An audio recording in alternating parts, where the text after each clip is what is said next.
At dito nagsimula akong umiyak. Point of order, Your Honor. Nais Thank ko you lang much. bigyang Thank you, diin na minor pa ako noong nangyari ang mga ito. Bakit po sinasabi ito? Pakinggan natin ang akusasyon. Kung hindi totoo ito, okay, may karapatan siya sabihin niya hindi totoo. Pero kung totoo ito, dapat lamang siyang managot sa batas. At dapat lamang gawin namin ang katungkulan namin. Alam kong binababoy ako, okay lang yun. Pero huwag gawin ang bata nito. Order lang po, order Yun lang po, Mr. Chair. For the record, the chair would like to express that yung lahat na sinabi ni Secretary Abalos were taken up in the previous hearing of the other committee. So that was already recorded in the Senate. So, tapos ka na, sir? Okay na, sir? Hindi pa ho eh. Ha? May sasabihin yata si ayaw niya akong patapusin eh. Your Honor, the point of order being that I think Secretary Abalos is a lawyer. That is actually sub judice, Your Honor. It is precisely the subject now of court trial before RTC Quezon City as well as RTC Pasig City. To quote directly from the declarations of an alleged complainant, Your Honor, would be delving into the merits of the case, which is no longer the issue in this case, because the issue in this case is whether or not there was excessive force in the implementation of the warrant of arrest. We are not into looking as to whether or not the allegations of one alias Amanda was true or not. That is subject within the jurisdiction of the court, because those cases have already been discussed and dismissed by the City Prosecution's Office of Davao City, and that has been pending before the Department of Justice for 4 years. Well, it was resolved, and our motion for reconsideration now, Your Honor, is still pending before the DOJ, even if warrants of arrest have already been issued against my client. So it would be unfair, Your Honor, to quote direct from the allegations in the affidavits, because that is sub judice, Your Honor. Mr. And Attorney Abalos knows that. Mr. Chairman, please. Sa nakikinig. Secretary Abalos. The chair rules that this committee is focused on investigating the subject at hand, which is the alleged overkill in the implementation of the warrant of arrest. So please, if I am asking Secretary Abalos if those issues that you are pointing is not connected to the investigation, please refrain from doing so. Mr. Chair? Yes, go ahead. Okay. I'm sorry for my voice. Okay. Sana nakikinig lang, Mr. Chair, si Atty. Torion sa sinabi ko. Hindi ko sinasabing guilty ang kanyang kliyente. Klaro naman ang sinabi ko. He is deemed to be innocent until his guilt is proven. At ito po'y nasa korte ngayon. Kaya nga sinabi ko, mas mabuti sumuko na siya, magpakita na siya, at siya rin nagsasabi, nasa hearing ito, para maklaro lahat. Because these are very serious allegations. And it's already people of the Philippines, may warrant, hindi ba, Atty. Torion? May warrant. Oh, Sir, may warrant. Please, order. Please, walang personal na confrontation dito. Please address all your statements to the chairman. Lahat ng sabihin ninyo, i-address nyo sa chairman and not to each other. if I may, Your Honor, if I may. Yes.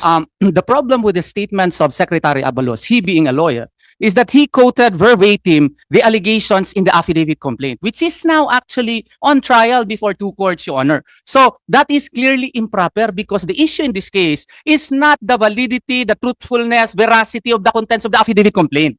What we are talking here is whether or not the use of force employed by the PNP in the service of such warrant was excessive. So therefore, to quote verbatim the allegations in the affidavit complaint, I think Attorney Abalos knows that it is improper in a Senate proceeding. That is proper during the trial of the case, Your Honor. And that is also unfair on the part of Pastor Apollo Sikibuloy, who cannot actually also state his portion. The fact that even the date, September 1 of 2014, was not even the tribute to the king. It was actually August 29, 2014. And that in itself is untruthful. And the fact that she was allegedly forced, we could not say here that her father was in fact present during that time. And she did not even report that to his father or to her father, Your Honor. All of these matters, Your Honor, the merits of the case, specifically the actual allegations in the affidavit complaint, should not be stated, because those are uncalled for and are not covered by the investigation in of the Senate, Your Honor. That is Mr. Chair, may I comment? ordinary rules of fairness. No. Let him finish. I will just Secretary Abalos, let him finish. You Or- have your time.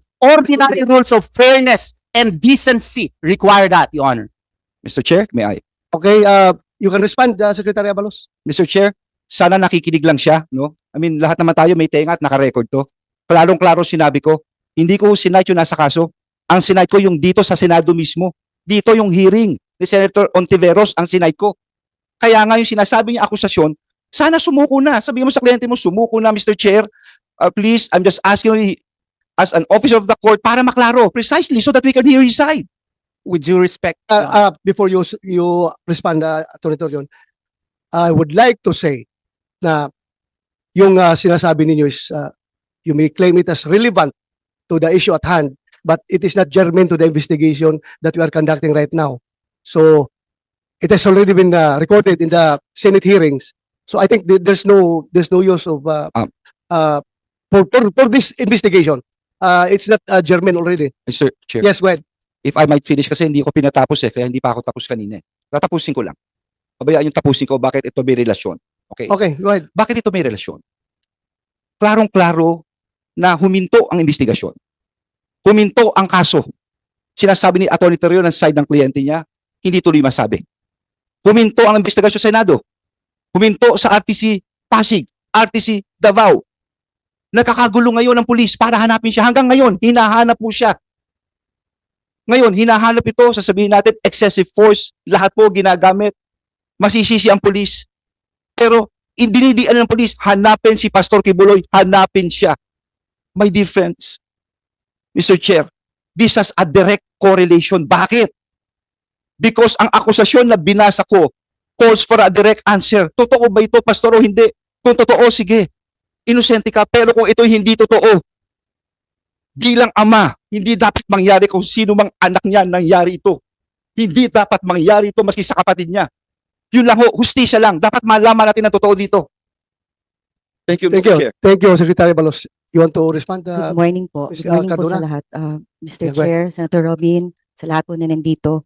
Maraming salamat sa muling pagdinig ngayon regarding po doon sa ang pinatawag itong committee na to, kung totoo bang excessive force po yung ginamit ng June 10, which even the former President PRRD said it would be recorded in history as a day of infamy because they attacked our compound unnecessarily using excessive force.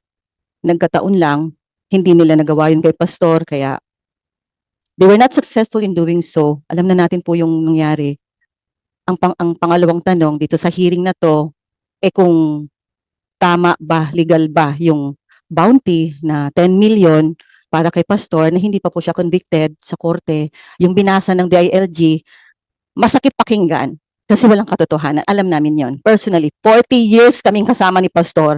Kahit isa sa allegation na binasa ni Secretary Abalos dito sa Senado, sa korte nang galing, malicious bastos yon nang galing sa bibig niya. Sabihin ko rin, kasi nga allegation yon, walang katotohanan in behalf sa kingdom. Ang ngayon, sa korte, pwede ba balikan natin? Although bastos nga si Senator Abalos sa sinabi niya, kasi kinote niya yon dito sa committee, hindi naman kasali. Malicious nga. Pwede po balikan natin kung excessive ba yung force na ginamit nung June 10 kasi nandito yung ground commanders at kung legal ba. Ang pagpatong ng 10 million pesos sa ulat, sinabi pa ni Secretary Abalos na wala siyang nahawakang pera, meron lang daw tumulong. Di ba ang tanong namin noon, sino itong private citizen na tumulong para mahuli si Pastor? May galit ba siya kay Pastor? Meron ba siyang, gusto ba niyang kunin si Pastor at patayin si Pastor? Kasi when you put the bounty of 10 million pesos sa ulo ng isang tao na hindi convicted na kahit anumang korte dito sa pamahalaan o dito sa ating bansa, yun nga, mas masahol pa siya sa pinakamasahol na terorista at killer dito sa bansa. And Pastor Kibuloy, hindi pa siya convicted. Di ba sinabi na namin balik-balik kay Pastor? Meron nang nakikialam na Amerika. O yan, sinabi din ni Secretary Abalos na conspiracy. Sa Amerika nang galing yung korte. Yung kaso, dinala dito sa Pilipinas. Kaya lang naman ang sabi lang talaga ni Pastor, haharapin niya ito. Haharapin niya. Kahit sa ang korte, haharapin ni Pastor. Gusto ni Pastor Kibuloy, harapin itong kasong to para matapos ng kasinungalingan. Kilala namin si Amanda, nakakahiyaman, babae siya, pinutratahan namin siya para hindi siya mapahiya sa mga allegations niya. Pero ganito kabastos itong dito sa Senado, tapos gaganon nila aming Pastor, Please, take it sitting down. Tone down your So, voice. sir, Tone down your voice. kasi ganun din si Abalos.